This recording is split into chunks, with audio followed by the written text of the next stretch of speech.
Hello, good evening, and welcome to the Wolves Report. I'm Ryan Lester, and thank you for joining us for episode 32, where tonight we're going back to the Liverpool game, talking about our highlights from the season gone by. We're going to rate Bruno's first season, talk about Morgan Gibbs-White, taking your questions, looking at the summer window, and also having a reaction to the Ask Wolves that happened earlier in today. Now, no podcast will be complete without our guests. We've got our usual two pundits in the form of Chris Tyler and Mark Knock. Thank you, gents, for joining us all season. And we're delighted to welcome Birmingham Live senior writer and Wolves correspondent, Alex Dickin. Good evening, gentlemen. I hope you've all got your beers ready. It's been quite a day. Social media has been going crazy. There's a lot to digest. I think there's been 2 or 3 hours, 3 or 4 hours worth of footage, something crazy like that. So we haven't had a chance to digest all that, but I think we've all watched some of the Jeff Shee video and some of the Bruno videos. So first of all, let's go back to the Liverpool game. Alex, obviously you were covering the game there. I think we all knew the outcome, but it was a much more pleasant experience than we were expecting. Yeah, as far as the last 15 games go, I think it was up there as one of the better performances, especially the way they started. I know it was a big mistake by Canate, but they started really well, scored that goal, and then could have had a couple more. Dendoncker missed his obligatory sitter. And Hwang as well. Hwang missed a really decent opportunity as well, so a very similar one to the one that Mane scored. But yeah, it was frustrating they couldn't actually, win the game in the end, because I think my prediction before was 2-1 that Wolves might actually win somehow. I don't know why I was so confident, but Liverpool just had a bit too much class for them, and eventually the pressure at the end paid. But it was better, and that's the way that we want Wolves to play going forward that first half. But they just couldn't hang on in the end. Well, it was everything that Wolves haven't been for quite some time. I mean, I went there expecting nothing. We got the goal celebration. There was a bit of taunting, a bit of fun. And it was actually quite a decent performance. I mean, late on, Liverpool's quality told. But, I mean, the defending, probably Cody pushing out for the equaliser wasn't great. But we didn't go there expecting anything. But, Nocky, there are some... I know it's hard to say after losing the game, but where has that kind of performance been for the last 2 months? Yeah, I thought we played quite well. I thought losing Neto hurt us because he was causing all kinds of trouble. As soon as he went off, we kind of lost a little bit of the impetus. But I thought we played really well. Look, we were never going to go there and win, were we? It was always going to be a case of how many we were going to lose by. But I think there's acceptable ways to lose football matches, and that was one of them for me, because I thought we put in a real good effort, played some lovely football. But yeah, to answer your question, we're sporadic, aren't we? Sometimes we'll play like that. We did it at Old Trafford, we did it at Spurs, and we had a right good go. And then other days it's Brighton at home, isn't it? So you just can't predict what this team's going to do at the moment. But in terms of that in isolation, I thought it was a really good performance. We had a right good go at them, and as soon as we got the goal as well, you could kind of see Liverpool were visibly shook. It was like a cup final for the next sort of 25, 30 minutes. They were throwing everything at us. They were spacing behind, and I think if we could have pinched that second goal, then maybe the game's completely different. But all in all, I was pretty pleased with it. Disappointed to lose 3-1 because I don't think they deserved to finish with a 3-1 defeat. But all in all, the performance was good. It was positive, and it gave us something maybe to kind of hang on to for next season. I don't know whether that's clutching at straws or not, but there were some positives there certainly. I mean, Tyler, it was. I mean, as the both of guys have echoed, it was way more than we expected. It was the performance that had been missing for quite a while, and I'm sort of happy and frustrated at the same time, because that kind of level of performance, even against Brighton, against Norwich, any of those last games to give us a chance to cling on to try and play for something. Was it a case of quite a few players last game? Was it big time Charlie, because obviously it's Liverpool and everyone's watching the game? Well, I don't know. What was your take on it? Yeah, I think it is a bit of what you've just mentioned there. I was quite disappointed, to be honest, because I thought we probably should have been a surprise, but I think we should have been 3-0. Shock. But, like Alex said, if you're a clinical Premier League team, you're 3-0 up there after half an hour. And it just summed the season up a little bit, didn't it? That, it's the standard Dendoncker miss from 6 yards. Hwang never looked like scoring, did he, when he was played through? But, with that bit of quality, you are 2 or 3-0 up, and it is a different game. I think Sarr probably could have done better for the Mane goal, and then the the Salah one's just horrible, isn't it? I mean, if you score that goal on FIFA, you don't celebrate, do you? You sort of just, keep your head down. So, yeah, I was a bit disappointed. And like I said, it sort of gives you something going into, but I think we'll probably come on to it a bit later. The team's probably going to look quite a lot different come August, isn't it? So I'm not quite sure. I think it's going to be a big shake-up. But yeah, I'm with you guys. Good performance, much better. And like you said, if we'd have done one or two of them, we'd have probably finished 8th. And you can't grumble then, really, can you? Well, that was the frustration. I know I'm repeating myself, but I was coming out of the ground, and I always expected that we'd lose that game, because when a team is playing for the title at the business end, they're usually going to get the job done, and quality shone through in the end. But it just was frustrating that where has that performance been? Where's the desire been? Where's that will to get forward? Because not only did it actually looked quite good on the break. Those crossfield balls to Aït-Nouri and to Neto, it looked really good. Where's that been? I don't know, but I won't stay too long on the Liverpool game, but obviously we've got to cover it. But how many of those players, Alex, just briefly onto there, how different is that team going to look next season? Well, 3 have gone already, haven't they? So, yeah, probably. I don't feel massively confident on Moutinho now, given that it was all kind of out in the open probably about 2 months ago that Bruno wanted to stay, Bruno said he wanted to stay. There's obviously a disparity there between what the club want and what Moutinho wants, as there always is really when a player gets to 35 years of age. Well, his deal expires tomorrow, doesn't it? 1st of June? No, it'll be the 1st of July. But yeah, I've got a month then. Okay. Yeah. But and obviously Ruben Neves stopped in the mix zone after the Liverpool game. Like I was saying to you last week, Ryan, when there's so much speculation about one particular player, you never expect them to stop and actually do an interview. You always just think, no, I'll just walk past. But fair play, stopped and pretty much said that it was his last game for Wolves, which is fair enough. I think no Wolves fan is going to begrudge Ruben Neves a move to a Champions League club, potentially, given how well he's played over the last 5 years, how well he's done this season, and the fact the club hasn't got into Europe, and a player of that quality needs to be playing in Europe. Elsewhere, I don't think any massive change. It's just the way it's the way they set up. Bruno does implement a formation change, then I think there's a few players, a few regulars in that team that won't get into it. Purely based on, I'd probably pick Johnny over Ryan at left back if he was a left back. I think Semedo will get in. I think Kilman will get in. I'm not sure Bolly or Cody will get in a back 4. And then obviously the forward options, you can take your pick, because, I don't think any of the forwards apart from Daniel Podence could complain really. And obviously Neto's coming back next season, but I don't think many of the forwards could complain if they weren't in the starting 11 next season based on this season, because the majority of them have been quite poor. So just on that, Alex, why are we thinking we're going back 4? It's what he wants. It is what he wants. I'm not saying he's going to do it, because I don't think he'll do it unless he feels exclusive from Alex Dickin. He's said it a few times, to be fair. I just don't think anyone's taking him seriously, because he had the chance to do it against Norwich and he didn't do it, which was frustrating me, to be fair, because I think that was the perfect game to experiment, wasn't it? But I think it is what he wants. He said it a few times. It's just whether he does it, because he obviously doesn't feel confident now in the centre backs that he's got that he could play that formation. Well, what was really interesting today, Alex, and I know we're going to do a lot of crossing over. What was really interesting in the video today was how he explained why Wolves have to sit so deep because of the players they have, the lack of mobility. So, he went on about that a lot in that video today, and that kind of said to me he was suggesting a formation change, but it's sort of it's been difficult for him, hasn't it, in some ways? And I'm being a bit kinder than I have been recently on reflection of his video today, which I really liked his video today, and I really the way he was analysing stuff, he introduced his team, he was talking tactics, what he wants to do, what he wants to implement, and then I thought back to the opening 3 games, and I know it's the hope that kills you, but if he got some more mobile footballers that would allow that, then we'll see. But we're digressing anyway, Alex. So yeah, apologies for interrupting. No, that's all I'd say. I think if he's got the players, I think he will do it. I keep seeing, João Palhinha is a player that Wolves have been looking at for ages, and if that happens, for example, he's a really defensive, horrible midfielder. Like, he's vile. We saw him in the Euros, didn't we, last summer for Portugal, when he came on and ended up battering him out 4 players in a game against France, I think, and he looks horrible.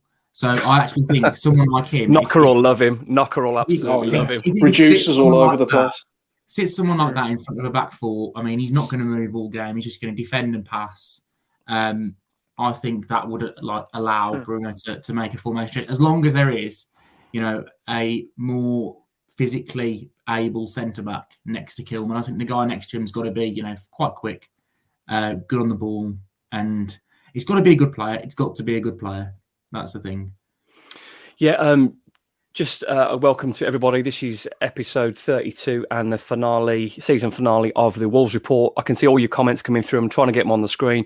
We've had questions coming through, and we do our show live to get your questions and your interaction is a really big part of the show. So if you've got a question to get on and you're watching on YouTube or Facebook, you can get them on.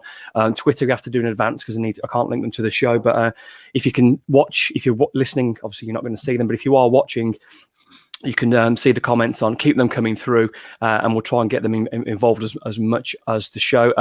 Obviously, you're watching that because you want to. In the comments, isn't he, right? Say again, sorry? Your dad's in the comments. Is he? Is he at it already? Yeah, he is. Oh, goodness me. I'm in big trouble then. If the old boy's watching, I'm in big trouble. But I'm going to tell you a story about my dad. I beat him at chess in the week for the first time in 42 years. And I'm 42, so I'm sure he'll be absolutely delighted at that I've mentioned it on my podcast. But here we are. Let's move away from the Liverpool game then, and try and bring some positives before we come on to the end of the show, which I'm sure is going to be a bit indifferent. There hasn't been loads of positives from this season, but there has been quite a few. I mean, I've spent some time with Nocky and Tyler at various games. Alex, obviously, some of the goals and the moments, you've pretty much seen every moment from Wolves this year. So, Nocky, what's your highlight or highlights of the season so far? Well, of the season. I think you've got to go back to Villa Park for those 10 minutes at Villa Park. Just how wretched we were for 80 minutes. I mean, I don't even think we were that good. We were dreadful, weren't we? I mean, it was some of the words we said. There's none of them words in the Bible. It was horrendous. Some of the comments that were coming out and some of the atmosphere. No, just out of our mouths. Yeah, just out of our mouths, and we were so poor. And you're thinking, I just want to go home. I want to beat the crowd, and then we do the standard pop up and not want him on 80 minutes. Think, for Christ's sake, we've got to sit here for another 15 minutes now and lose 2-1, and then all hell let loose, didn't it? And it was just a phenomenal moment. I think there was bodies everywhere. There was people hugging everyone. It was just utter carnage in that stand, and it took me about 3 weeks for my limbs to recover. And it was just a phenomenal day. But it came off the back of an awful 80 minutes. I mean, there has been highlights this season. I've seen a lot of people commenting about what an awful season it's been, and I don't agree with that, if I'm being honest. I think Raul's first goal at Southampton, and there's been some great. We went to Old Trafford and won for the first time in 40 years. Even some of the games that perhaps people have forgotten about, like the Spurs game in the League Cup when we were 2-0 down and we come back and scored 2 goals. So there has been some good moments, but I do think the Villa game stands out just because of how it was the ultimate game of football. It's exactly what football's supposed to be. It was a roller coaster of emotions. It went from absolute horrific, oh my God, we're going to have to delete social media, to utter ecstasy, texting everyone you've ever seen in a Villa shirt. So it was a great day, but that one will definitely sit top for me. I mean, one question that you've never answered, Nocky, after that third goal, why was my ear bleeding? Someone punched you. I'm not saying it wasn't me. I don't think it was me. But there was that many fists flying around. I think it was just utter carnage. But you've had that coming for a while, to be fair. Yeah, I can't argue with that. But we've talked about the Villa game a lot, and I suppose we've had that to cling on to, because in terms of dreadful performances and wins, it was like something out of a cheap Channel 4 film about a football, like an unrealistic story. Utterly trash the whole game. Daniel Podence comes on. I thought, it was a little bit better. There was, I think the 2-1 goal was the Neves pass, which is a beautiful ball. Podence squares, Sace far post. Good luck, Sace, by the way. That was good. Then the equaliser. But as you were saying, Nocky, I don't recall a mood swing between me and you go from, I mean, this show would be the end of it if we repeated what we said. We were absolutely raging. There was all kinds of things. There was, like, you changed colour, like my ear was. There was all kinds of things happening. But that game for me is not just the highlight of the season. For me, that's the best away experience I've ever had. Now, I'm not going to give Bruno the credit for that because it was utter trash. I'm going to give it. Oh, Mike, come on! It was. But even if you take that away from it, though, even if you take the fact that it was an utter garbage game, That's what football's supposed to be. I mean, you look at Liverpool; they're all devastated because they missed out on 4 trophies. That's not football. That's not what football is actually all about. Football's about what it can do to you internally, and all those different emotions that you have swinging around, and all those different thought processes, and the fact that it can turn you from, utter devastation to bouncing around like a complete donut for 10 minutes. It's just that's what football is supposed to be. So yeah, it was trash, it was awful, but we won the game, didn't we? So, and what a phenomenal day it was. And I'm with you. I've been to a lot of games watching Wolves. That's the highlight for me of my whole life, watching Wolves in an away game, because it was such an incredible 10-minute spell that you never saw coming. We were completely out of the game. Yeah, Alex has got something to say about that. No, I was just picking up a few of the comments from Sean and Wayne about Adama Traore, and he was the catalyst for that. I mean, he's involved in this. He was. He was. Yeah. He wasn't involved in the Football Manager stacks, but he was. He won the corner, he won the free kick, and he put the cross in that led to the goal. So, I mean, we'll talk about Adama in a bit again. Some of the comment. I mean, I know Sellers has said that it was still the right decision. I'm not sure lowering out your most dangerous option from the bench with no clause is still a good option. But you know what? We'll talk about that in a bit. But yeah, amazing times. And if we ever get anything close to that again, Knocker, we know we've had a bloody good day out. Tyler, I'm not sure what you're going to pick, mate. We were having a pretty good time at Arsenal together, but we also had a pretty good time at Man United. He'll probably pick the 3-0 at home to Brighton because he's a miserable side. I was going to take the 0-0 at Carrow Road, to be honest. I just thought we looked solid from minute one. Didn't really look like conceding that day. Could have nicked it with Moutinho on a different day, and I just thought that was a real good performance. But no, jokes aside, yeah, they're all good. But for me, on a personal note, it was the Southampton away game. It was my eldest lad's first Premier League away game. Nice. It was the return of the only person that's more important in my life than him, Raoul's first goal. And so the two together at the same time was perfect. So no, just to be in that away end where he scored in front of us, and it was just from a personal perspective, just nice to do it with my lad and have a good day out. And your dad was there as well, Knocker, and he was double fist pumping behind the goal as he always does. So and that's a celebration for anyone that isn't aware. Yeah, well, there's probably been a few Wolves fans on the wrong end of it, to be honest. So, it's either the butterfly or the fist pump. Yeah, and your sandwich at Everton, Knocker, was right up there. That breakfast sandwich was something else, mate. I'm still recovering from it now. So they're the highlights from there. Nice. Alex, obviously a bit more of a balanced and neutral view without throwing your prawn sandwich out of the press box. But you've seen Wolves a lot this season. You've seen some really good performances, but you've seen some stinkers as well. What, other than what we've said, what's probably your standout moment this year? I'd probably go Spurs. I really like Spurs, not just the result. The Molineux London, the London Molineux, always win there. The performance was really good as well. So I'll go Spurs. I thought they were really, really good that day. The only disappointment for me is that I looked the other day and Wolves were 1 point ahead of Spurs after that game, and that was match week 23, and they ended 20 points behind them. So it just shows how much they crumble. But well, there's the highlights done, Alex. Thanks for bringing us all back down to the real world. We were having a good time then for 5 minutes. Having a really nice time. Oh, dear. But yeah, that'd be it for me.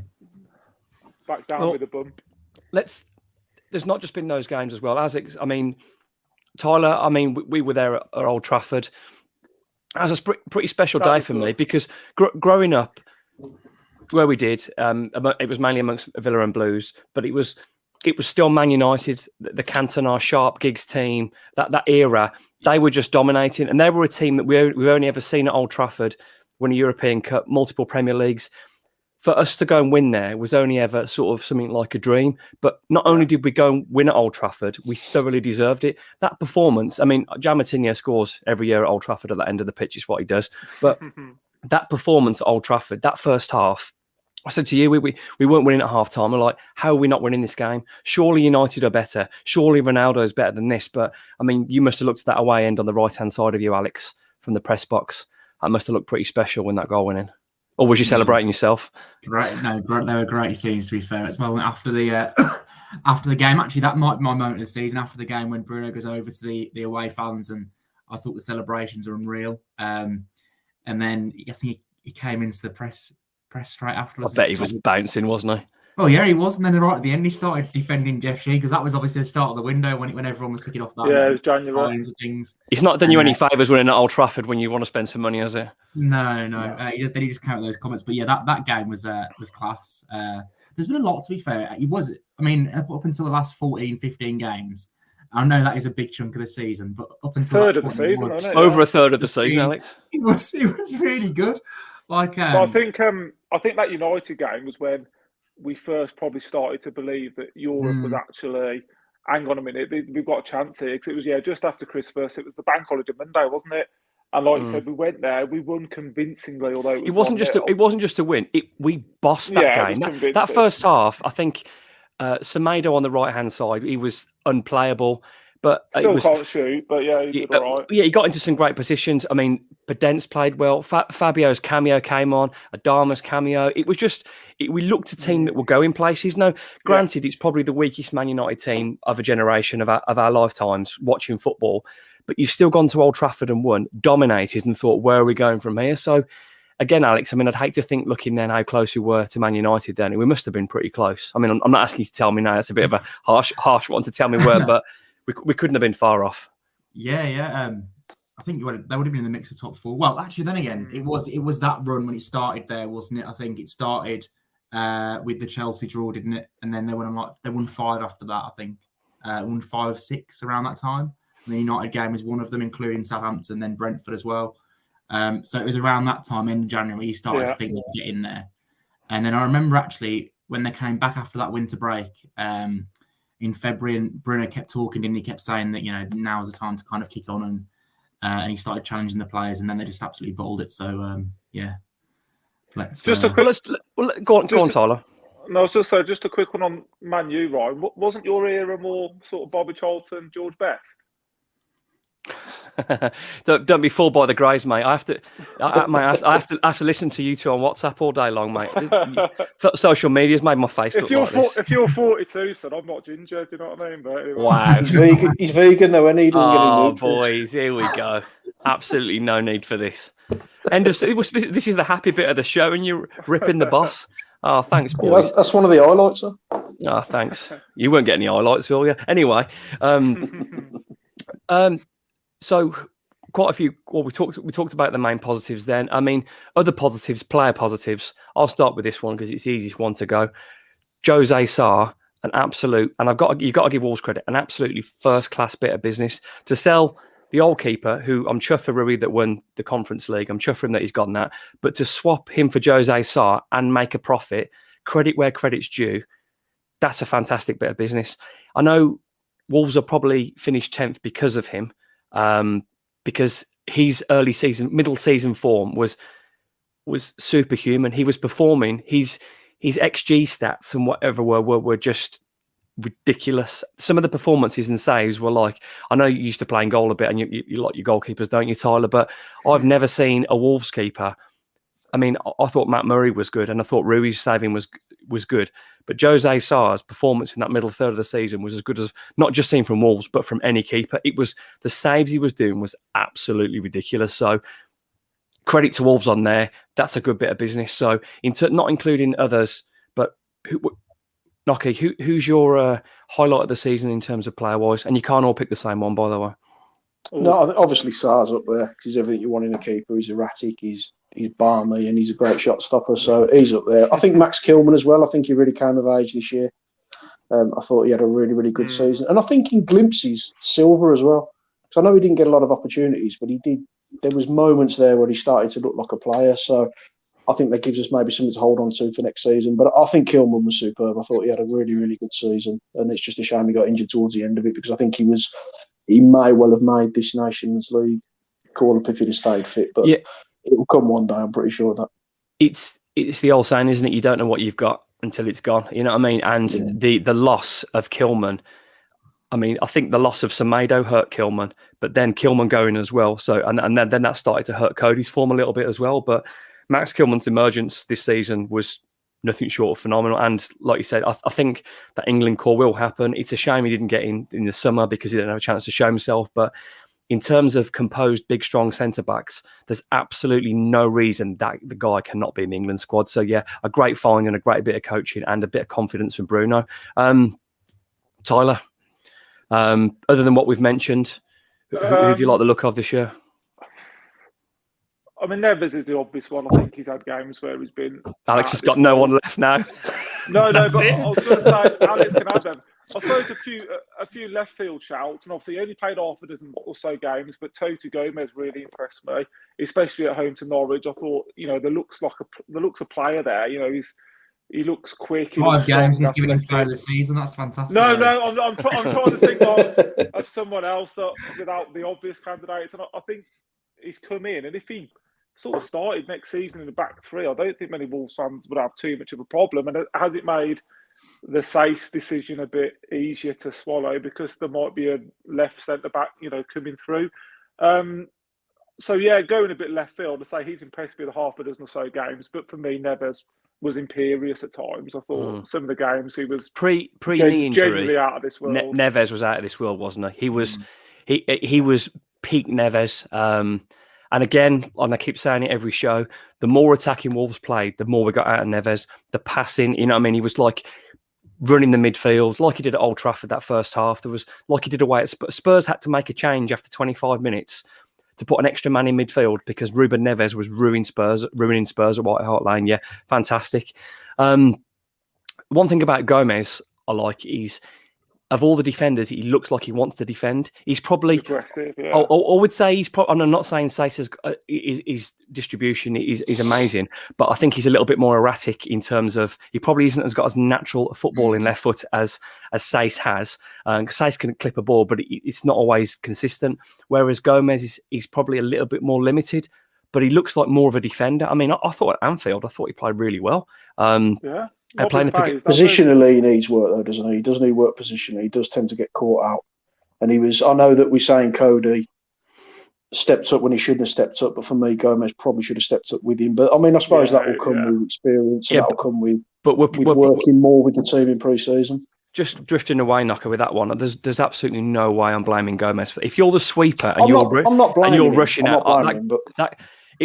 we've got to give credit for Thiago's flick because that was ridiculous. But the fact that your sweeper's pressing above the two centre backs, it didn't really make any sense to me. And I thought that was unnecessary, but probably he is erratic and he is a bit raw. There's no denying that. But all I'm trying to say is I think I've seen enough there already to think he's got a future, hasn't he? I don't think. Well, he's given us a glimpse of what we don't have. Someone that's fast, someone that's strong and fast, and someone that loves to defend, loves a crunching tackle, can't wait to challenge. And I don't think I've really seen him skinned as well. He's got a lot of legs about him and wants to defend. So now we've praised the whole squad. It's over to Alex to give his favourite player this season. We've only left him with Wang, haven't we? So I'm interested. There's absolutely no need for that. No chance. Trincao, yeah. No, a joke. I'd go. My player of the season would be Neves. I thought he was phenomenal up until that injury. I think in some of those games in the weeks before that, you think back to the Everton game, I think he took that game and decided. Second half, yeah. The Brighton assist for Saïss was absolutely unreal. Yeah. His goals, the goal against Watford was phenomenal. But yeah, just to pick out like a player that I think has really surprised me, and I think he could have a decent future at Wolves. Chiquinho, I thought he was towards the end of the season really impressive. When the rest of the players seemed to have down tools, I think he took his chance and put some really decent performances on. Against Man City, I thought he was fantastic in a position that he probably never played before he came to Wolves as a wing back, and I think he deserved more of a chance as a winger, and I hope he'll get that in pre-season. It'd be interesting to actually see what they do with him next year, because I think he could be not necessarily a wild card, because I think Premier League defenders are aware of him a little bit now, but I think he was definitely taking defenders by surprise because he was a bit of an unknown last year. And I think he could be kind of a decent impact player for next season. There was talk they were going to load him out, weren't there, before he mentioned players? Is that right? Or yeah, Bruno mentioned I think he wants 4. He said 4 or max 5 wingers. So it's whether Chiquinho falls into that. If not, I guess they'll load him out. What I picked up on there is two of the selections, and I think this is highlighted more about the need for a change that we've picked up on Gomez, that got introduced to the side late on in the season, well, middle part and then late again, and Chiquinho. What stood out for me is those two guys looked like they wanted to play. They were hungry to impress. They had a real desire about them. I don't think it was necessarily their silky performances, but you could physically see that these guys, I want to impress. This is my chance. I want to play for Wolves. I didn't really get that from a lot of the other players near the end of the season. Now, is that because those guys wanted it more and they stood out, or were they genuinely good performances? Because I'm not saying either were brilliant, but if it's visibly clear to us that these guys want it more, on the flip side, what does it say about the rest of them? I think a Wolves fan asks for one thing, and that's commitment, isn't it? And probably most football fans do, don't they? You'd say that, but a Wolves fan's easily pleased by someone who tries hard. We love a tryer, don't we? Jody Craddock, George Elokobi. These were bang average footballers, but they've gone down in history because they were triers and they gave you everything. And that's all a Wolves fan wants. And you're dead right. Totti and Chiquinho have shown it where others probably haven't. And I think you've got to be careful in the Premier League because it's a fine balance of being a trier and having the quality to actually do well in that league. If you go too many tries, you're Mick McCarthy-esque and you fall in there. Now, I don't want to be disrespectful to Mick because obviously what he did was great for Wolves and we had some good times. But eventually, if you fall into that trap and have a team full of runners and triers with you're only going one way. You're eventually going to get found out. I don't think the players weren't trying. I got the kind of impression that we were just sort of going through the motions towards the end of the season. I think that we were in a little bit of quicksand where we had those games. I think we won, 2 in 13, and I think sometimes you need to throw some kids in just because they've got that youthful exuberance where they'll just run and have a go at it. Whereas some of the more senior... That's why we've got Alex in the show tonight. Some of the more senior players... A bit of youth, yeah. Good experience. But I think maybe the senior players are a little bit more, they can see the writings on the wall a little bit and we're not going to get out of this, whereas the kids, you throw them on and they just have a right good go at it. But we took some hits along the way. I mean, I thought Semedo was having a great season until he got injured. Obviously, it was great to see Johnny come back after what he's been through. But, there was some good individual performances. It was just collectively just didn't quite click for us in those last sort of third of the season. Moving on now, just thank you for anyone that joined in. This is episode 32 of the Wolves Report podcast with Chris Tyler, Mark Knock, and Birmingham Live senior writer and Wolves correspondent Alex Dickin, and myself, Ryan Lester. This is the season finale. I hope you're enjoying the show so far. You can join us. You're joining the show by commenting on Facebook or YouTube, and we'll get your comments up if we can. If they're or if they're not inappropriate, or if they're a good insult as well. We'll pretty much go through it all tonight. Going to move on now to rating Bruno's first season in charge of Wolves. And I say first season because I think if Bruno was departing, I think that would have happened already. I don't think Wolves would have done the Ask Wolves and done all that with him to get rid of him. That wouldn't have made any sense. Now, I've been accused of being harsh on him in the last sort of third of the season, and I stand by what I said. I still think he deserves that criticism. I think some of the game management against Leeds when we went to down 10 men, I think a change he's making straight away, it didn't happen. There's been various games when you're unsure if there should have been changes. And a couple of games, I don't know, he's protecting his squad, but like after the West Ham game and other games when you're saying you controlled a game, when the performance has been dire, I kind of feel like I want to hear the truth as we didn't play well. This is why we didn't play well. This is what I'd like to do, as opposed to sticking up for his players. Well, I feel like I need more of the truth. But in terms of Bruno, he's grown on me more today because of that video. I liked his tactical analysis. I liked his explanations, his introduction to his team, what they do, what he's looking to do, and particularly his explanation of why we play the way we do in terms of not playing a high line. I appreciate that. And I felt like, obviously, this guy's like written books on tactics. He knows way more about football than I'll ever do. But I felt like he was more on the same page today with what he said, because he said pretty much more than he'd said in quite a long time. So Bruno's rating this season, I think he's done all right. I think he flirted with us, as I mentioned at the start of the season, with some really sexy football, exciting, fast. Those first 3 games, as I mentioned so often, were nothing short of fantastic, apart from the result when Wolves could have been 9 from 9. But then showed some tactical naivety and then a bit of a favouritism towards Hwang. So if he's backed, can we get more of the early performances? Maybe. I don't know. But I think we're here, so I'll back him, and I hope he succeeds. I think he's done okay. I think he's improved a couple of players. But what's striking for me, he has improved defensive players. He hasn't improved any of the forwards. Now, for a forward-thinking coach, you'd think it'd be the other way around. But is that because we had to play defensive football? I don't know. I might be said a lot. I got excited. But Alex, what are your thoughts on Bruno's first season? Probably similar to what you guys are going to say. I think first 3 games kind of gave us a bit of a glimpse of what the future could be, and then I think he realised quickly that he didn't have the. Although obviously it's great playing great football. He probably did need to get some points on the ball quite quickly. Otherwise, you lose 4, 5, 6, 7 games on the spin. All of a sudden you're going to get sacked, aren't you? So I think he kind of went back to the Nuno approach to be a little bit more pragmatic, and it suited a lot of the players that Wolves had in terms of going back to a deeper defensive line, especially. I think we saw Conor Cody go back to the position that he would have had last season for the all but those first 3 games, very deep as a last line defence. And I don't think that necessarily helps Wolves in terms of attacking play when you've got when you've got your back 3 that are so kind of far back.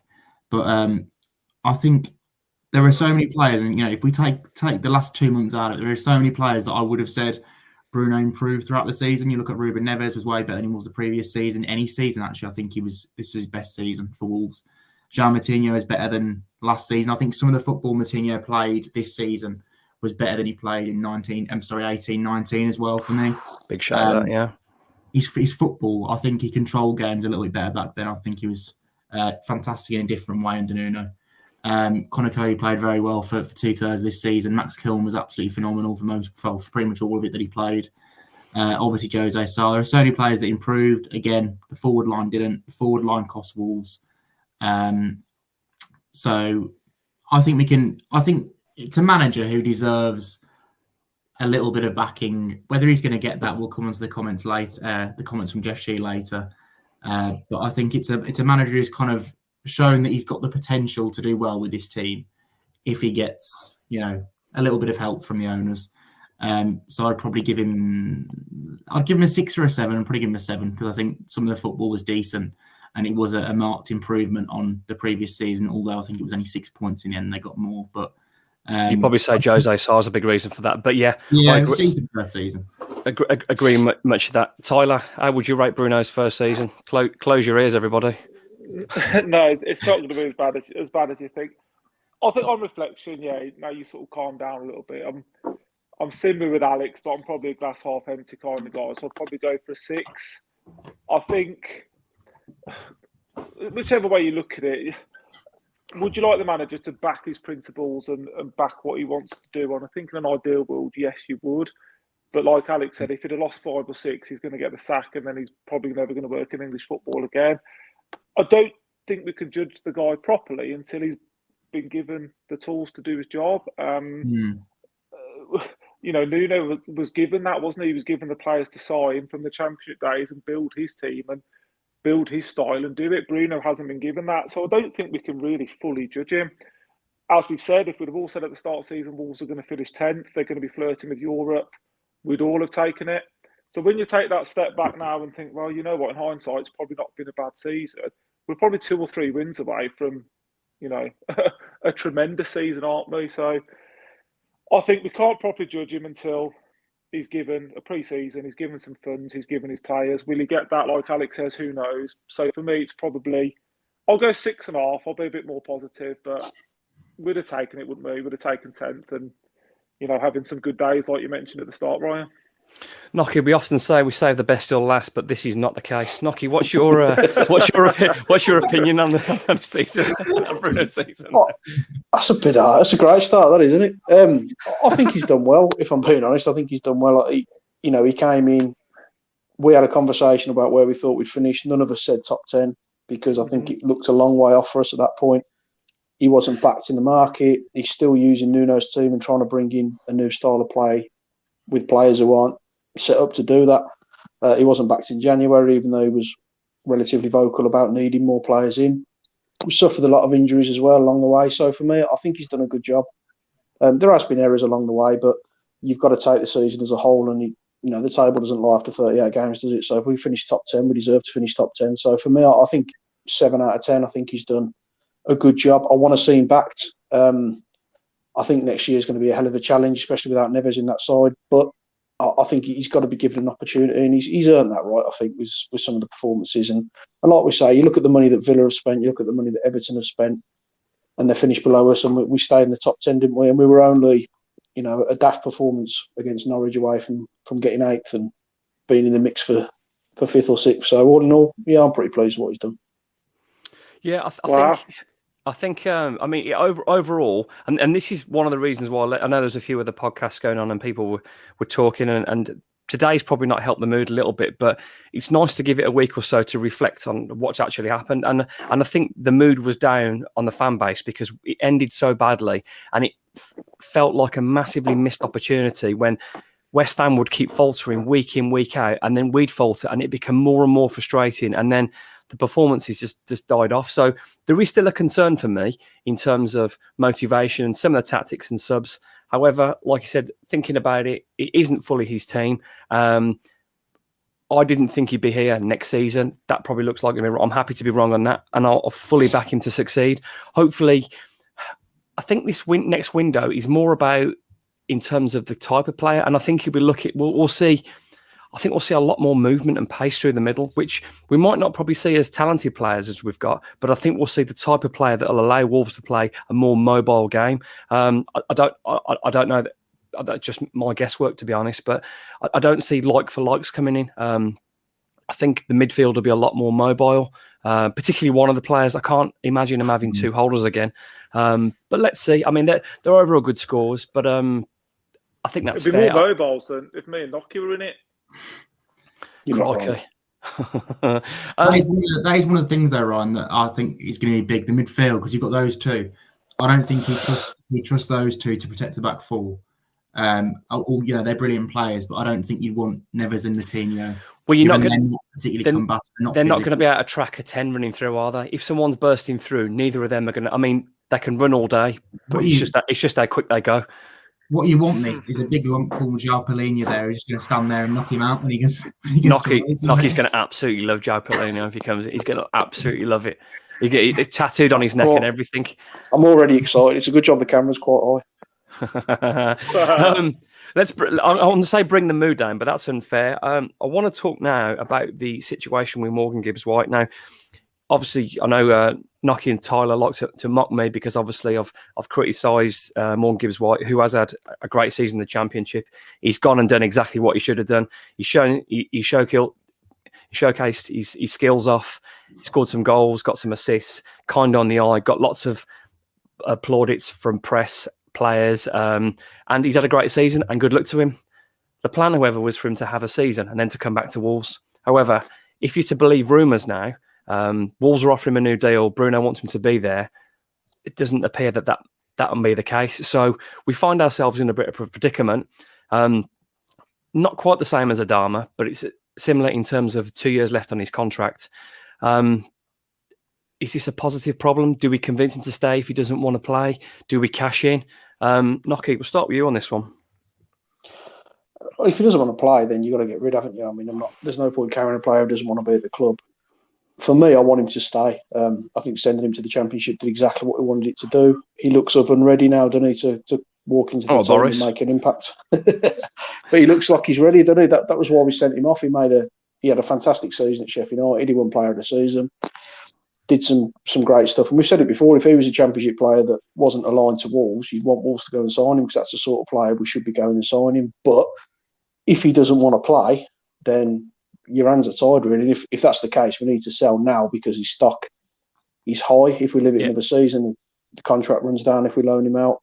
So for me, if he doesn't want to be there, then let's get as much as we possibly can for him. But I think if he does go, I think he's one we're going to regret further down the line because I think he's a really talented lad and he's finally had an opportunity to play a lot of football and he's shown what he can do. So I'd love to think we can keep him. It might be a tactic to try and get a better contract. Obviously, he's came up for the youth system, so he's probably not on the sort of money that some of the other lads are. So it could be a negotiated tactic. But I hope he stays, but if he wants to go, then there's no point keeping unhappy players. I can see you nodding in agreement there, Alex. I think we're all going to be on the same page in this. But what's your take on the Morgan Gibbs-White situation?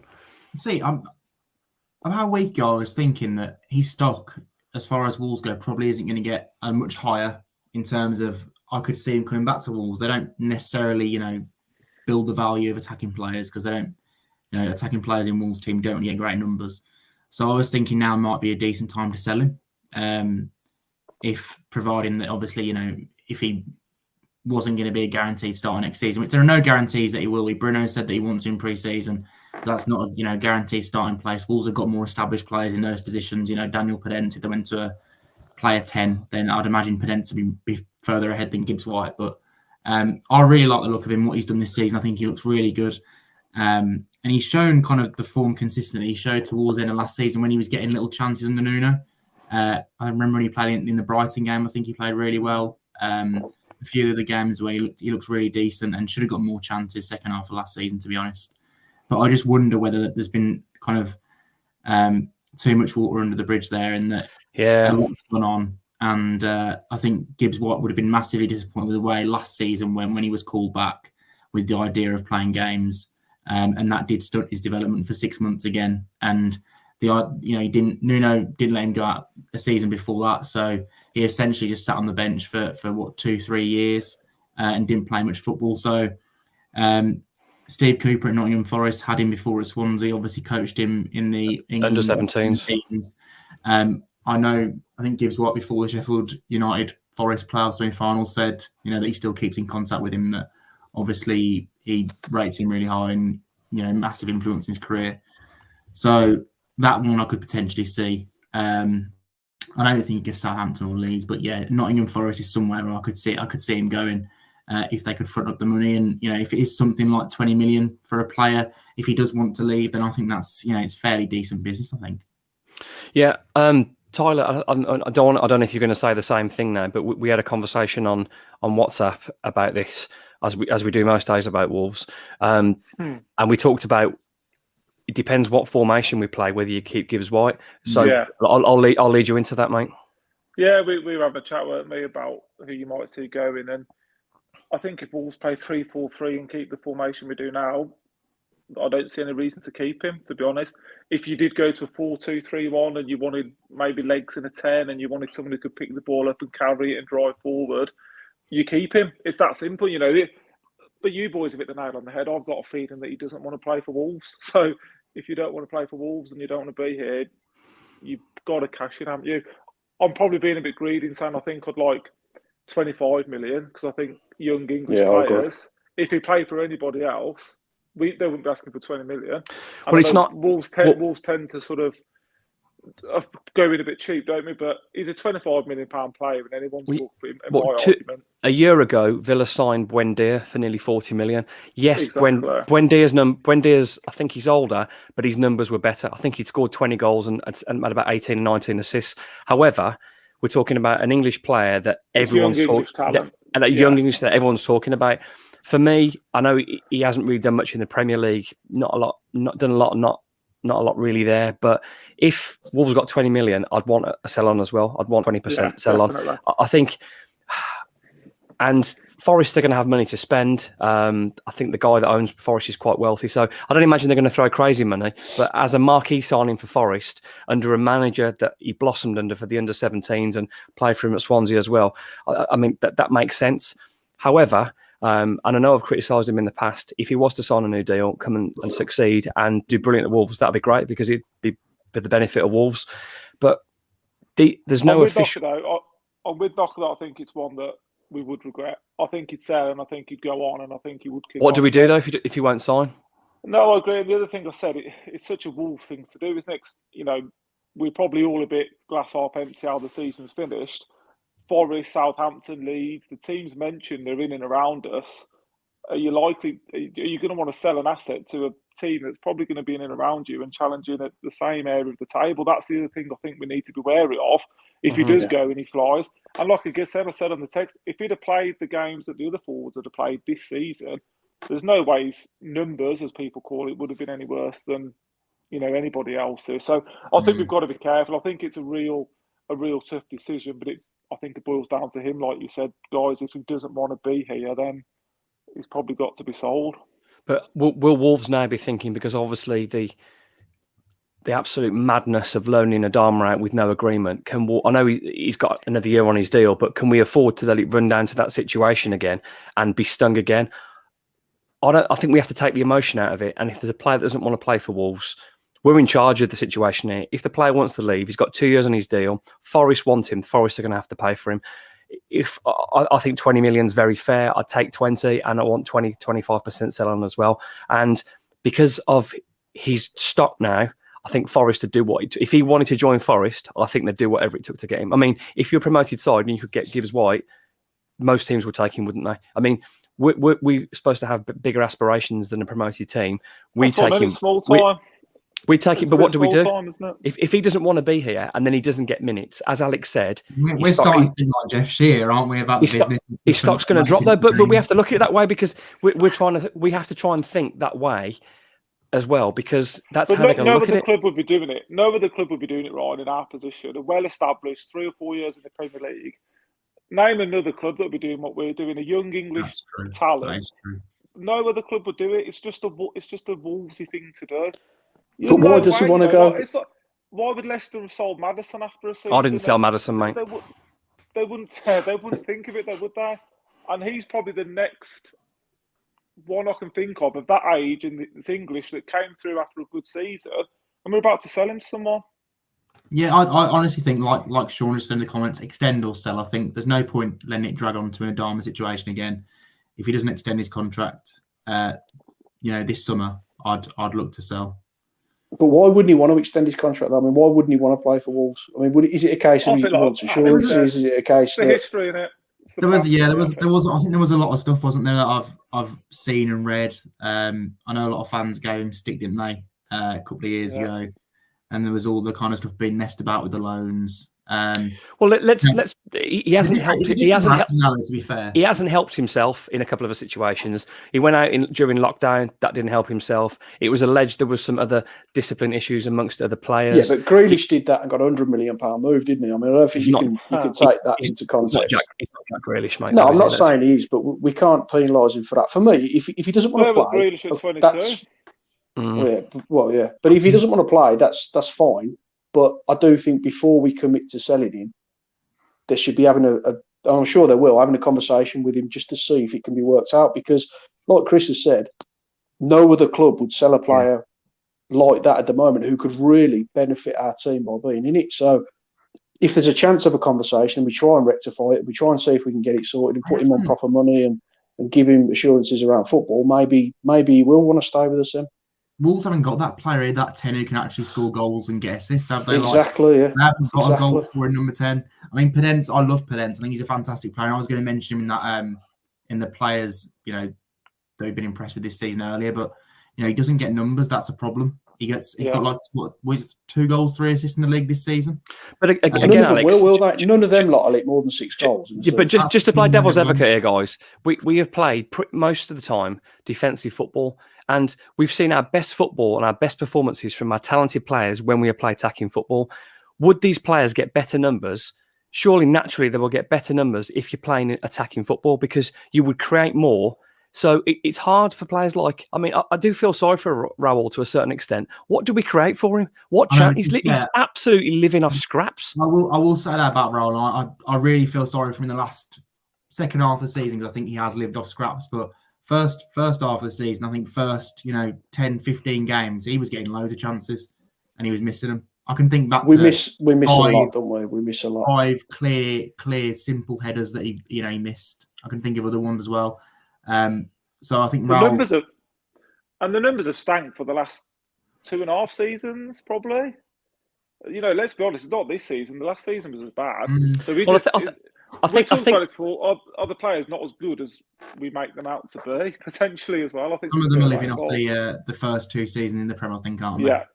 There's no doubt that we've stagnated for 2 years, and I keep repeating myself, but it's also no coincidence that when Wolves play attacking football, these talented players look better, which is naturally they're going to do because they can showcase their talents. If you're playing defensive football and you've got half a chance a game, you're under so much pressure then, and you've been waiting for that chance the whole way through. So, I mean, will it go to a 4 next season? I don't know. But coming back to Gibbs-White, that's probably the point. Knocker said, well, why would he want to leave? Well, he's probably looking at these players that aren't producing stats or numbers that are any better than he'd probably do, and he's still not getting a look in. So if he doesn't get a look in now, he's never going to get. That's the issue, though, isn't it? And you're absolutely right. I mean, you look at the chances that we have created. We do miss a lot of chances. I mean, Donk should be on double figures. Pedence's missed chances. Donk could easily be on 10 goals. He could, but look really at look at Hwang, though. Hwang gets himself through one-on-one with the keeper, that? fluffs his lines. Our attacking players get into positions, and Trincau's done it as well. And they can't put the ball in the back of the net. And Silva's been in positions and he's missed opportunities. First half Adama as well. For me, if Gibbs-White had played, and I agree with Chris on this, if Gibbs-White had played 34 games this season, I think he breaks 10 goals for Wolves. And I think that's something we're absolutely lacking in that number 10 position, because we've got no one in that attacking area that can score goals for us, even when we are creating chances. Interesting stuff. So, I mean, I think we're all in agreement that if he doesn't want to play and he won't extend, his stock's quite high and we have to cash in. However, not that he would care about opinions. If he does decide to stay and extend, I hope he smashes it. I hope he proves people wrong, and I hope he comes on and has a successful career at Wolves. I just don't think that'll be the case. Obviously, we're going to do a little bit of a longer show tonight. Alex doesn't know this yet, but we'll have to up his hourly rate to the second half of the show. We didn't get Daz Ale, so we can spend more on Alex Dickin. Let's take some questions now. There's only a couple come on from Twitter, and then this will take us into the breaking news today with the Ask Wolves. Jerry, should Fosun sell up? He's straight into it there. He did put more to his explanation than that, but it's quite long-winded. So I want to start this one off. For me, no, I don't want Fosun to sell up. We aren't in any real trouble at the moment. We've had the best times. I'm not going to sound like a happy clapper like Tyler calls me on the group chat. We've had the best times under this ownership we've had in our lifetimes. We've seen the best players, the best football, an FA Cup semi-final, a European quarter-final, 2 7th finishes. Yes, it's stagnated for 2 years. Yes, it needs a refresh. And I say this quite a few times to people. The owners aren't obligated to spend their own money. I'd like them to, and I'd like to improve. But for me, I want Fosun to stay. I'm happy with it so far. Well, I'm delighted with the experiences we've had. I haven't particularly enjoyed the last 2 years as much, but what was it, 12th or 13th and a 10th finish? It's hardly, I mean, maybe I'm being a bit greedy. I don't know. Knocker, what are your thoughts? No, I don't want them to sell up. I think that'd be, you don't know what you're buying into, do you? You don't know who's going to take over. I completely agree. I think we've had some great times under Fosun. We've had a run in Europe, which I never thought I'd see in my lifetime. And in all the times I've been watching Wolves, these are the best days that we've had. And their worst season in the Premier League was, what was it, a 13th place finish, which is eclipsed anything we've done prior to that in my lifetime. So, no, I think they've got enough in the bank to kind of have a little bit more time to see what they can do. Keeping on the same subject, so I'm going to move. You can have this one, Tyler. Wayne Mackay, regular contributor throughout the season. Thanks for you coming on again, Wayne. Have Fosun lost the drive and ambition to push Wolves forward? Well, they've certainly not spent as much money as they had. But is the same ambition there as it was before? Asked Wayne. Tyler. Yeah, and that was pretty much what I was just going to ask you two. That you're very obviously confident in Fosun, but when do you stop looking back and start looking forward again? Yeah, they've been good years, but the last two have been, like you said, pretty stale. It's clear they're not interested in investing too much in the playing side of things. So I'd probably be inclined to agree with what Wayne said. I don't know about drive and ambition. You don't know where they want to get to and what they want to do, but they set pretty big expectations at the start, which obviously, in hindsight, they probably wouldn't do now, would they? I think Jeff said today, we're not actually going to challenge the top four, which is fair enough. I think Wolves fans are realistic and they've got no issue with that, but don't say it in the first place, I suppose. But I do agree with Wayne. I think maybe they've got Wolves to a point where they're a comfortable mid-table Premier League side, and are they happy with that? we've got no reason to not be happy with that. But I was just going to ask you guys before you put it on, like I said, when do you stop looking back 3, 4, 5 years? And when do you start thinking about the next 3, 4, 5 years?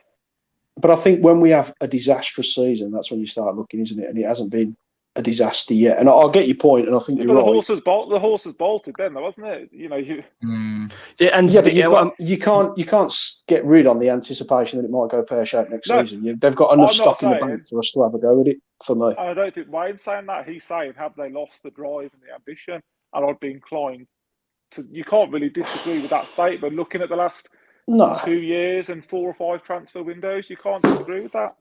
No, it's a great question, and obviously only Fosun and Wolves know. If you're judging it on transfer activity and money spent, then you'd say it's probably not the way it was. But I think with the team that Wolves got promoted with, making most of them loans permanent deals and added quality like Patricio and Moutinho was essential for guaranteeing Wolves staying up. I don't think that team would have. I think that team would have done okay, but to invest that extra money, Jimenez, Moutinho, Patricio, was important to make sure Wolves had a good season. We haven't seen a transfer window like that. Now, we may see a transfer window like that if Neves goes, but if Barcelona have got no money, then it might involve swaps. And I'm sure you can read Alex's article he's put out about that. Let's move on to another question. We've got a few here. This one tickled me. I'll answer this one. I've had regular contributor, Hungry Like the Wolf, who's criticised all for being so miserable. He says, with 2 months without football, how do you keep your moaning muscles limber for next season? That's easy, Hungry. I'll just go onto your Twitter page and read your tweets. But thank you. But thanks for your question. I'll talk to the ex-wife. That'll sort it. Tyler's still talking to her. But she's here if you want to have a word now. No, you can keep her. You're all right. It's turned into a different show. This kind of keeps on the same theme, and then we'll move on to Gary Winslow. Thanks for your contribution, Gary. The famous one-pack mentality spirit seems to have gone. Is it the ageing and comfy players, the manager unable to motivate, or the project's lack of investment? Alex, you can have that one. Great question. It's a great question. Yeah, I think starting with the ageing comfy players, I do think it needs a refresh. I think more than anything, I'm not saying it's become boring, but it's become very predictable in terms of players. Predictable is a key word. Yeah, the players they're going to sign. You only have to scroll down the Just a Few client list, and you'll see at least one player Wolves will bag this summer. So I think that's a big thing. There's been players now here that have been 3-4 years, and I think it does need a refresh. The manager unable to motivate. I wouldn't agree with that necessarily. I think, like we said earlier on, Bruno, I think he's done very well for 2/3 of this season. I think, back in February, we were talking about manager of the season. So I think we need to give him a little bit of a break on the last 2 months and see how it goes at the start of next season, and then kind of cast a judgment pretty early. If it goes badly, then fair enough. And going on to the last one, the investment thing's a big one for me. And I'm just touching on what you guys said on Fosun before this. I feel like the team has probably become secondary now to the rest of the brand. They're making, massive strides in, I think it's esports. Jeff Sheen mentioned so many times and things like that. 214 times. 214 times, I think. In the thing earlier. And they're obviously making it into a bit of a marketing machine, which is fair enough. And they're building fan bases in China, America, things like that. But they've almost forgotten the kind of the man on the ground in Wolverhampton who's going to the games, the match-going fan. The season ticket price had gone up again. And I think I worked it out earlier that Wolves fans, even on the cheapest season ticket, are paying like £27.50 for a goal at Molineux this season. So, yeah. So you've started. Look at Knockers; he's ready to go. He didn't even flinch. I think I'm fine. There needs to be some kind of investment in the team. The issue with Fosun's strategy at the moment is that if for example, if Wolves do drop down the table and do become embroiled in a relegation scrap, and on the off chance they get relegated, then what does that do for the brand? That kills the brand. Well, everything they've done then is they're going to lose 50-75% of that work because no one's going to be interested in the brand and the logo is sexy. We know that. That's fine. But if it's a championship side, who's going to be interested in a second tier team? Yeah, that's the thing. And I think that's why they need to readdress where they're sticking the money, because there needs to be more going into the playing squad before, it becomes a big problem, because we are seeing a team regress on the field. I think everyone will agree with that.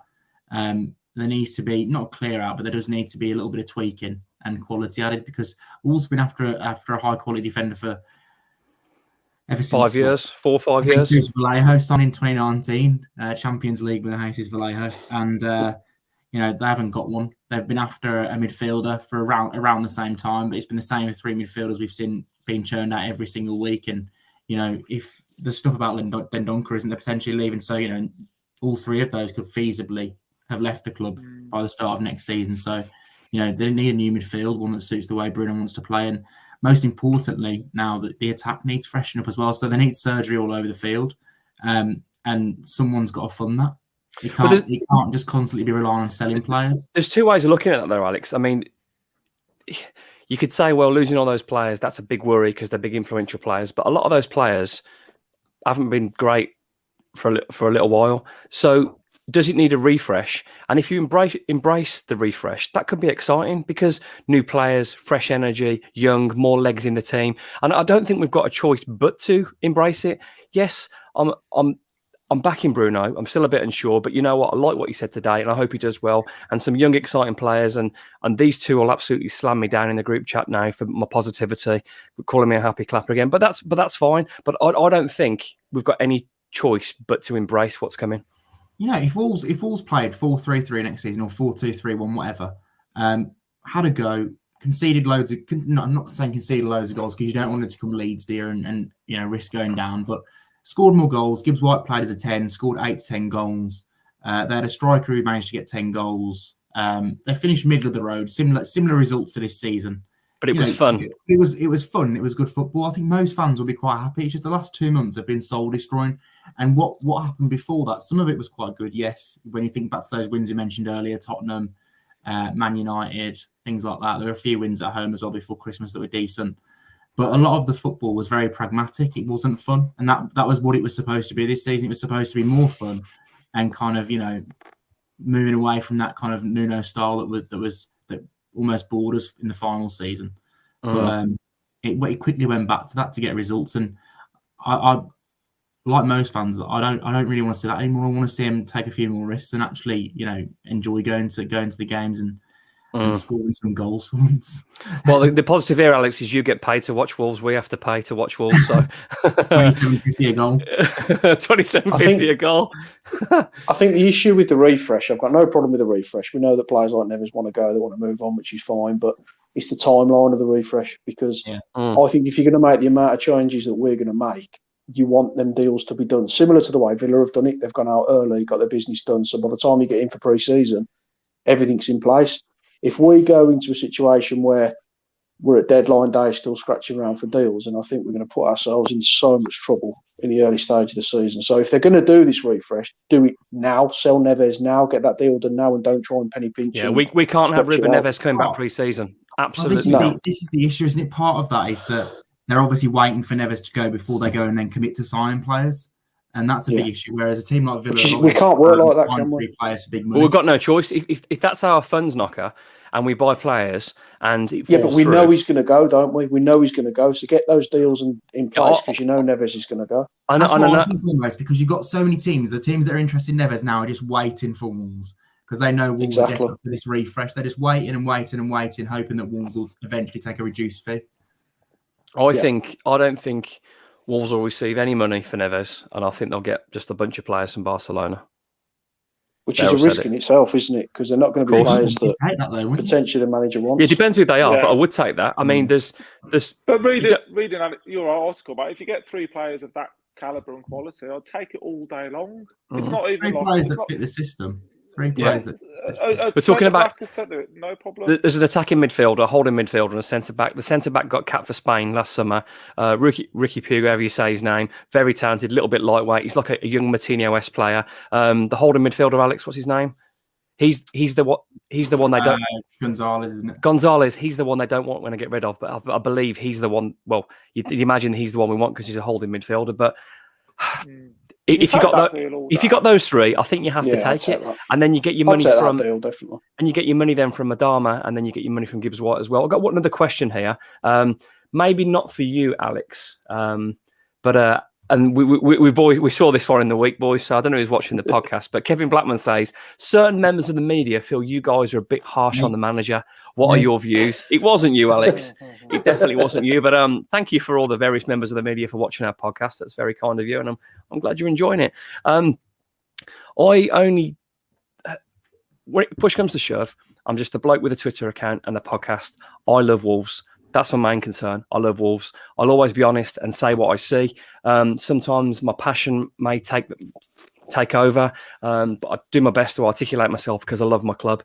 I think I've said what I've seen with Bruno. He scared me with some of the substitutions, some of the tactics, and some of his explanations about games. I wouldn't say I've been fair. I think I've been honest, but I don't know, guys. Do you? I mean, people say we've been harsh. Do you think we've been harsh? Or we've just been honest, but no, not at all. Because when it was good, we were praising him and singing his praises and saying how good it was. But when it was bad, it was really, really bad. Like really bad. Like worse than Nuno at the end. Bad. So you've got to sort of give your opinion, haven't you? And it's not all sunshine, is it? Like Alex said, the past 2 or 3 months have been painful. Like as bad as I've seen, that bad. Like I said after the Brighton game, I can't remember Wolves ever being that bad, like ever. Burnley at home last year. Yeah, however many years, maybe. But I think even Burnley at home, they were sort of trying a little bit. So I think after that Brighton game, I think the criticism was more than fair. And Molineux that day wasn't a nice place to be. No, and the were fans starting to turn on him. But maybe in hindsight, we could have maybe balanced it a bit more. But when it's been good, it's been good. When it's been bad, it's been bad. And we're probably just trying to find that middle ground. But that's it. I'm picking what you said there. If you're going to take the praise, if you're going to take the applause, you've got to take the criticism as well. We're guys on here just giving our opinion about our football team. And if it's rubbish, we have to say it. There's no point buttering it up. If it's brilliant, let's enjoy the podcast and have a positive one, which we haven't for ages because we've not won. But when was that? Yeah, it's... I don't think we've been harsh. I think we've been honest, and I think what we've said has been pretty close to being accurate as well. I mean, we predicted the transfer window, we predicted that what we were doing wasn't sustainable, and all that's kind of come off. I think there are certain people in the media who have to toe a line because of what they do, who they work for, and the fact they want to keep themselves in those positions. So I just think we've come on and we've been honest about it, and whoever's in charge of the club, whatever league we're in, we're still going to follow them, aren't we? So it's just purely opinions on how we feel our team are performing. Yeah, I'm glad I put that question on. A good little bit of fun that was. So yeah, good stuff. I'd love to know who that was as well, by the way. I'll drop you a message afterwards. I'm actually my WhatsApps now. There's a few WhatsApps coming through. People messaging me. Who said that? So could be Gary Lineker. He's definitely not. He's a big fan. We've analysed the Liverpool game, talked about the season highlights, talked about Bruno's first year, Gibbs-White, taking questions. So let's move on now. We've talked a little bit about it. We'll do this briefly, then we'll move on to Ask Wolves. The summer transfer window. Now, I dropped a tweet out last week predicting the team could be hardly recognisable. Again, people didn't like that, didn't think it was the case. But as time goes on, that's Marcel gone, that's Sace gone, that's Ruddy gone. And the manager apparently wanted to keep Sace and Ruddy. There's no news on João Moutinho yet. Neves looks like he's going. There's links to Jimenez going. I mean, he was touted to the Mexican boss of Real Mallorca. So then Donker we talked about. Alex, this team could be ridiculously looking. I mean, we talked to this earlier on, but if all those names mentioned, and if Gibbs-White goes as well, and Traore goes, doesn't it? We're talking about 7 or 8 players that could go. I mean, I think there'll be changes. I just don't think there's going to be that many. I think there'll be probably 4, 5, 6. I can't see there being like massive changes. Obviously, you've got to replace the players that go. But someone like Raul Jimenez, for example, you've not only got to get a team to pay half decent money for him after the worst season of his career, you've also got to get him to match his salary, which is one of the biggest at Wolves. So there's not many clubs that are going to do that based on his last season. So I think I'll see him staying, to be honest. Unless obviously he's Question very, with that very though, Alex. concerned about his World Cup hopes to be on the bench. Just opening that up to there. If Wolves, as reported, I think you mentioned this in one of your articles as well, are looking to sign another number 9, and he's not first choice, it's down to him then. Is he? I mean, I'm sure Raul after his career is quite a wealthy man. Is it more important for him then to be playing more football, or is it just to stay on and have the last few years of his contract? Raul strikes me as someone that wants to play football. He's not all about money. Obviously, he earned that big contract because he was playing fantastic before his injury. So he strikes me as somebody that will want to play. Now, would he want to go back to Spain, play there, Mallorca? I don't know. Would he want to go to the MLS, closer to where his family are in Mexico? I don't know. But it's an interesting one. I think the fact it's a World Cup year is going to be a big thing. Bruno does want a new striker, more of a target man who can. I think the way he described it was who can win the aerial duels in the box. So that would have been Raul's game, to be fair, before. So yeah, he wants him plus Raul, so plus Raul and Fabio. But yeah, Raul's no longer a guaranteed starter for Wolves. That was clear towards the end of last season, in that Bruno dropped him 3 or 4 times. So I think it's more a case of what offers he gets. And I think, to be fair, I think Raul Jimenez, given the profile he's got, he's by far the biggest name at Wolves. If you look at his social media following, for 3 million followers, it's insane. Yeah. If you look at his social media following, the social media following Wolves have got from Mexico since he came over, I think he could command a very, very good deal in the MLS, and probably in Mexico as well. They've got some big clubs there and pay big salaries. So I think it mainly would depend on him and whether he doesn't want to risk being benched in a World Cup year. And if he doesn't score goals next season, and Wolves and Bruno's potentially got a new striker, as well as Fabio, who, to be fair, Fabio outperformed Raul towards the end of the season for me. So, and first, Jeff Shee's going to want his £35 million man to start playing more regularly eventually, isn't he? So, I could see that. But I know it sounds ridiculous, but I almost think if Wolves received an offer that, I'm not saying he'd go on a free, but and Wolves had to cover a percent of his wages, and he wanted to move on, I think Wolves would take that. I don't think Wolves are going to be. I don't think Wolves are going to be desperate. What do you think they're going to get though? No, so that does some damage to the FFP though. If they take a $30 million loss on him. But how much are you going to get for him? I think right. Yeah, you're right. Who's going to buy? No, who's going to? I mean, I love Raul. He's given us some magical moments. You know what I mean? I mean, some people buy stupid mass with stuff on as well. I love the guy, but he's changed since his injury, and that's understandable, and that's a real shame. But if he's not going to play next season, who's going to buy him, and how much of a fee can we command? I mean, people would want him, but who's going to pay 15 million now? Is that realistic? After the injury as well, I mean, it's hard to ignore, but he's not the same player as so surely no one in the top European leagues is buying him. So I think, like Alex said, unless it's a nice retirement in America somewhere, I'm with you. I can't see him going unless it's there, to be honest. The World Cup's November, isn't it? Yeah. So let's be honest. He's going to need to play. September, October. He's got to play. But let's be really clear, and I'm sure all of us would want him to stay and prove us wrong. Pre-season, come back like the old Raul. We would all absolutely love that. Judging on what I've seen this year, I mean, I actually thought he played quite well at Liverpool, but judging what I'd seen throughout the year, that's probably unlikely.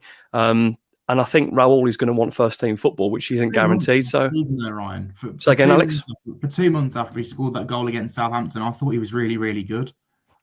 He's played. I think the games that followed, there were a few at home: Newcastle, West Ham. He was fantastic against West Ham. Yeah. I thought he had 2 months where he was really, really good and back to his best, and then I don't know what happened around Christmas, around that Man City game, and he got sent off, but he just kind of seemed to go off the ball a little bit and wasn't able to pick his form up second half of the season. But there were good performances, like Man United away, he played well, a good focal point. Tottenham away was fantastic, back to the old role. So there were glimpses. Liverpool away was very good. There's glimpses. He's still, the player's still in there. I still think he's top draw. I still think he's a top draw operator. And like you said at the start, maybe in a different formation with players around him and buzzing off him, he's only going to look better again, isn't he? I still think he can operate at this level. No problem. I hope that's the case, because I'd feel a bit sad if he went after that season, because a player of his quality and the injury he had, I really hope he goes out on Wolves on a high. I mean, he's going to go out on a high regardless in terms of what he's done and what he achieved. And obviously his song, his reputation, we absolutely love him. But I just feel like he won't be a Wolves player next year. I just get that feeling. Hope I'm wrong. But looking on the rest of the team in the summer, you mentioned Dendoncker might go. If Moutinho doesn't sign and Neves goes, that's all of a sudden then there's no midfield and Luke Cundle's number one choice. So it is a really dangerous game to play. Now, replacing, and I know I'm going to sound like I can't remember what Brendan Rodgers here, but replacing those tacticians or technical players, whatever he calls them, tacticians, whatever, technicians, that's the word I'm looking for. Get my word out, too many bears. Go out in the end. Not a technician. Yeah, well, okay, we're replacing those two, I said, the Portuguese lads, those two technicians in there, for what we've become used to in terms of their ability on the ball, that's some serious work to replace them. Or, as we said, if we're changing formation, are we looking for Knocker's favourite player to bust them up in the middle field and a runner next to him? Is that the plan? If we go 4-2-3-1, then it's not going to really matter if we've got players who can ping 40, 50-yard balls, is it? Because we're going to have a decent attacking element ahead of them. So it's going to be a case of protect the back four, win the ball, play it into your three behind the striker, and then build your attacks from there. So I think we could maybe not down. Well, you're going to downgrade, aren't you? Because you're losing Ruben Neves. But I think we could maybe not focus too much on that area. Just make sure we get it right attacking wise, and just have a couple of players who can get a foot in, win the ball, and get us up the pitch. I think that's what we maybe will be looking at in that area if we're going to switch formation, which is, hopefully we will. That's a good point. Like you said, you don't need Neves pinging it 60, 70, 80 yards. You need someone who can pass it forward 10, 15. Someone like, I know it's totally different and they're not, but someone like Jordan Henderson, I still don't get how that guy makes a living. But if you watch him, he wins the ball back and he gives it someone who's better than him. Yeah. And that's almost what that Paulina type player would be, where he wins it back, he looks up, and if it's a 5-10 yard pass to someone who can then carry it. But like you said, Knocker, that's such a big change then in the formation as well. But I agree with you. I'm not almost too worried about it if we go that way. If we play like we do now, when we need people who can recycle the ball and keep it, then that's a different conversation. But I mean, let's say, just briefly before we move on to Ask Wolves, and I know we're carrying on, and I know Alex's bedtime is in 15 minutes, so we're going to get in trouble. Look at him, look how beauty sleep, look how handsome he is. But let's say we move to 4-2-3-1. All right, Max Kilman, Jose Sarr. There is a treat of fullbacks that could play in that system. Daniel Podence, Neto, probably Fabio as a second striker. There's a lot of football. That's not a bad young team to build around, is it? We're not talking about like, oh, it's just a punt. There's a lot of good footballers there. There's like 3 very good fullbacks. Max Kilman, very good. Neto, Podence, and then Fabio. But if you've got that squad there of young players already, it's a good start, isn't it? It's not just like we're starting from scratch. Like you said, it just needs a couple of horrible toddlers, like Alex has said. That's what it needs. Bit of experience, bit of know-how, bit of horribleness. That's what we haven't got. We're too nice, aren't we? We've been too nice for 3 years. It needs 2 players, doesn't it? A centre-back who's mobile and a horrible midfielder, and I think it would genuinely sort it. Yeah. The other thing's the characters as well, isn't it? A lot of people said about Ruddy, Sace, their characters, aren't they? And you've got to be careful about how many of those you lose as well. Because like Knocker said, we're very nice, we're a very friendly team, we let the opponent almost do what they want to do. I think we do need to probably see some, characters coming in as well. Absolutely. Just getting some comments up. Thanks to my dad for coming on there as well. And I never thought we'd be doing this on the show, but Wayne Mackay is telling us that Djokovic is back level in the tennis. The show's taking. He said he was watching us, not the tennis. No, well, what I said to him he'd do is to mute the tennis and listen to us. So that's what he's doing. So blocked. Right then, guys. We've been going a long time. Thanks for you guys join us. On the last section, I'm going to talk about the Ask Wolves videos today. Now, I haven't had the time to watch all the videos. I'm not sure Alex has, or Nokia has, or Tyler has. But I've watched a couple of them. So just before that move, that last segment, this is episode 32 of the Wolves Report with Wolves senior writer and Wolves correspondent Alex Dickin, Chris Tyler, Martin Locke, and myself, Ryan Lester, talking through the season finale. The last section then, guys, talking about the Ask Wolves. Now, this has created a lot of debate. The group chats have been melting. Twitter's been going crazy. There's been all kinds of things going on. Now, it feels at the start it might be a bit of an own goal from Wolves. Now, I'm going to start on a positive, as I try to. I've complained I've been too negative. The first video I watched was Bruno's. Now, I don't know if you guys have seen that, but I know I've criticised him, but I have to say I was really impressed with the video. I liked the passion. I liked the tactical analysis. I liked the acknowledgement of why he had to do certain things certain ways. Talked about different players. He alluded to different players. He wanted to change the style and going forward. Now, I'm not saying that's bought him some time, but I really felt like I understood more about Bruno today, and I really liked it. And when he talked about the fans, and he talked about the relationship having with the fans, and he got goosebumps when he was talking about it, and the relationship at the away games. I really like what he had to say. Now, I'm not backtracking on it. I'm still got my concerns, but I feel like I like what he said, and I feel like being backed, we could get a bit more of that. So, just initially, guys, what was your take on the Bruno video? I think it was nice to see. I've done a lot of talking. Someone else. I think it was nice to see his personality come out. I think he's very, sometimes a bit robotic on the touchline. I mean, we got the winner at Villa. He never reacted. Old Trafford, he never really reacted. So it was nice to see a little bit of his personality come through.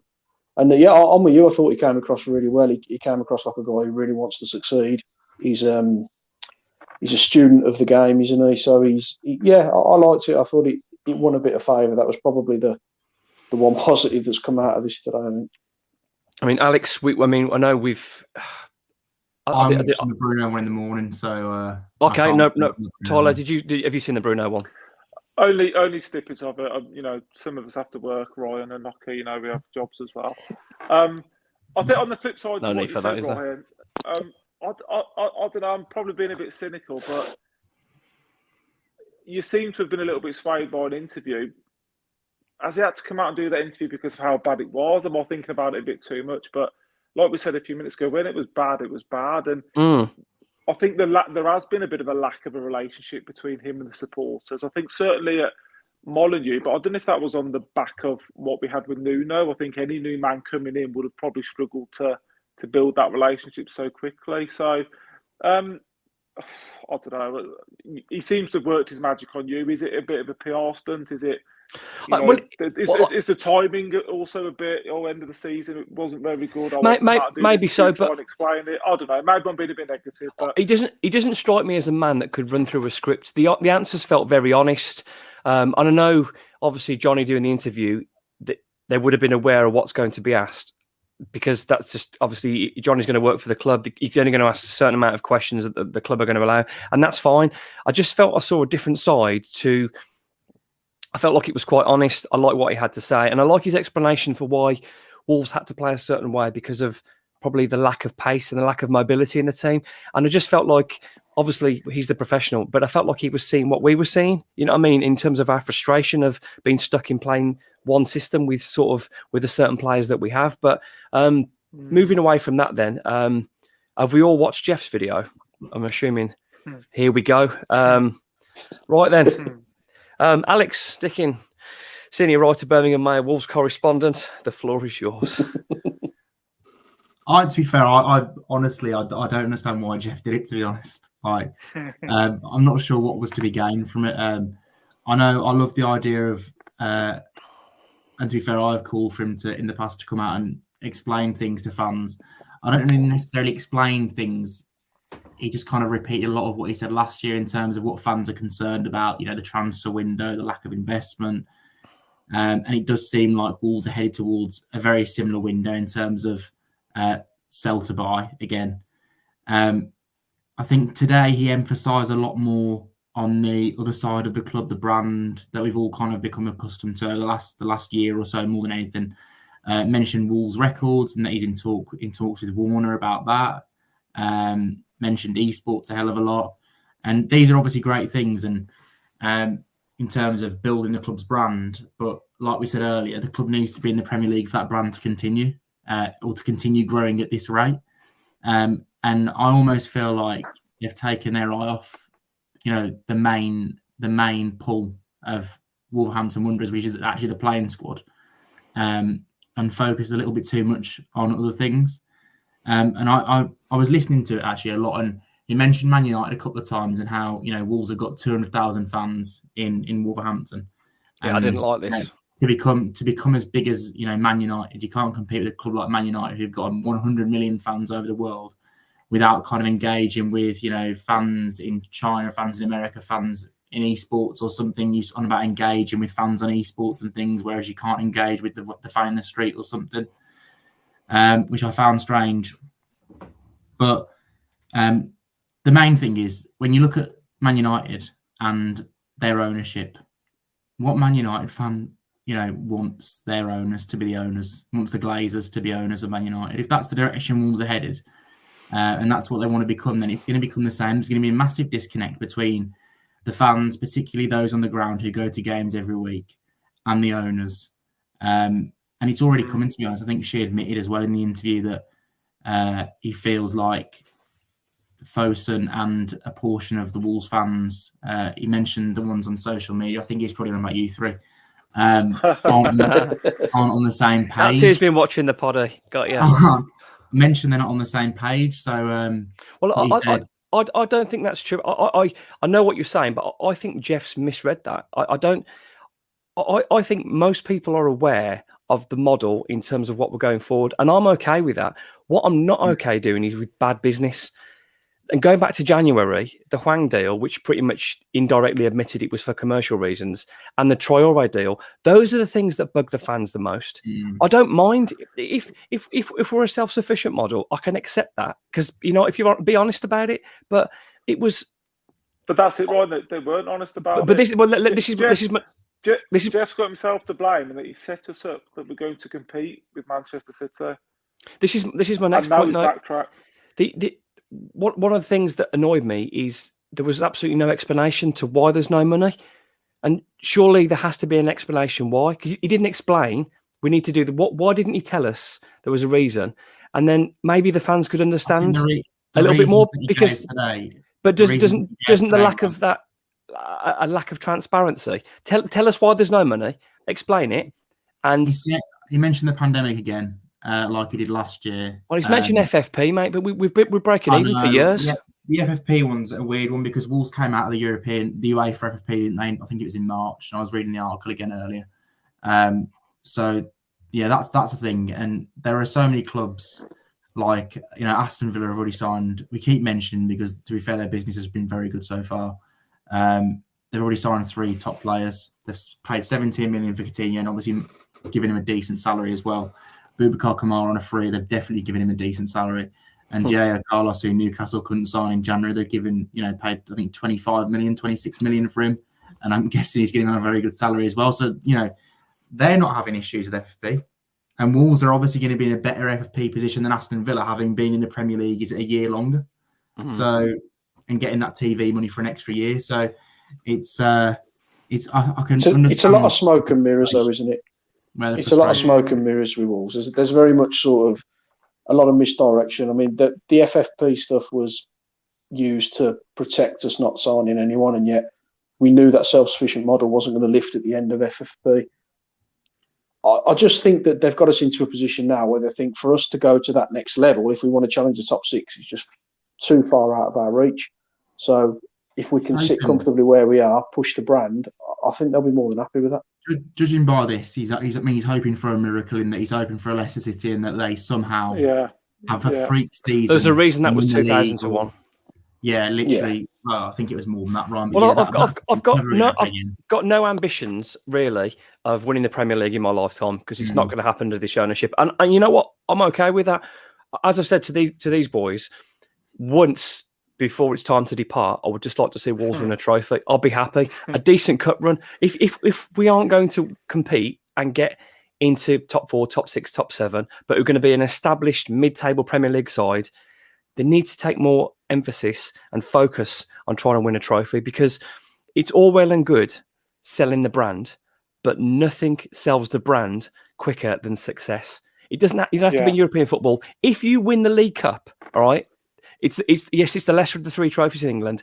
That is enormous. That final is worldwide. Wolves have won a trophy, and it's enormous. If they win the FA Cup, it's even bigger. But any of those trophies, that's where they need to be focusing on. And like, I know we joked about the Europa Conference, Tyler, and not being won it, and Tim, but any trophy for Wolves brings success. So for me, and I know I'm going a bit ahead of myself here, but in terms of the brand, nothing will grow it quicker than having a little bit of success. That is absolute dynamite.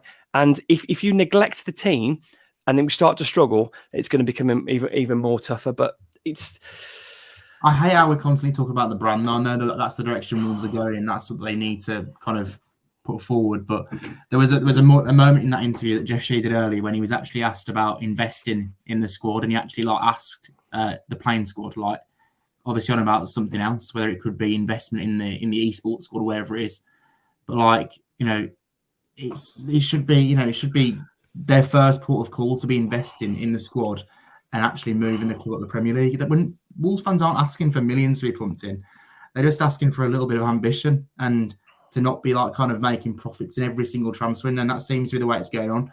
And the thing is, the FFP argument, honestly, the FFP thing bugs me because fine, they might have some restrictions now. They obviously did not have restrictions when they decided to spend £35 million on a guy who just turned 18, who'd never played, who'd barely played first team football, who probably scored 1 goal at first team level. That they didn't have to do that. They didn't have to do that. Well, this for me is, I don't know with the promotion season in Europe, but this is Wolves' biggest transfer window under Fosun so far. It is absolutely enormous. And as Tyler has said a few times, the model's all well and good if you're around the middle, but you have to keep getting it well, because otherwise, eventually, it's not going to be sustainable. Eventually, you're going to have a window where you are going to have to dip into your pocket and spend some money, because the project will collapse if Wolves become a championship club. And this window, ignore Walter Zenga's season, this window it is so important for Wolves. They cannot get this wrong. If they get this wrong and we try and cheapskate it and losing multiple senior players, let's say we lost Raul, Neves, Matinho, Sace, all right, the core of the senior experienced international players in our team, we're going to find ourselves in massive trouble. Now, I've been positive in the show so far, but this isn't negative. This is realistic. And as Knocker said as well, some of the performances, we look like a team that's been circling the drain for a couple of years. And we need to do something about it. I'm all up for a refresh, absolutely, but they cannot get this wrong. But that's the system now, though. That's the system now, isn't it? I mean, they can't get it wrong, but this is the way we're looking going forward. So we sell Neves this year. We probably sell Pedro Neto next year. The year after that, there'll be someone else that wants to go. So I think you're right. We can't afford to get it wrong, but I don't think it will change until it does go wrong, to be totally honest. I think this is the way we're going to operate. I don't see them ever putting their hands in their pocket again unless they think we're in real danger come January and we're in a position where maybe we're third from bottom or in danger of getting sucked in. Other than that, it's never going to change under Fosun for me. I agree 100%. Yeah.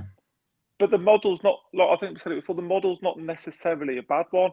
There are many football teams in the Premier League that sell their best assets for 70, 80, 90 million pounds.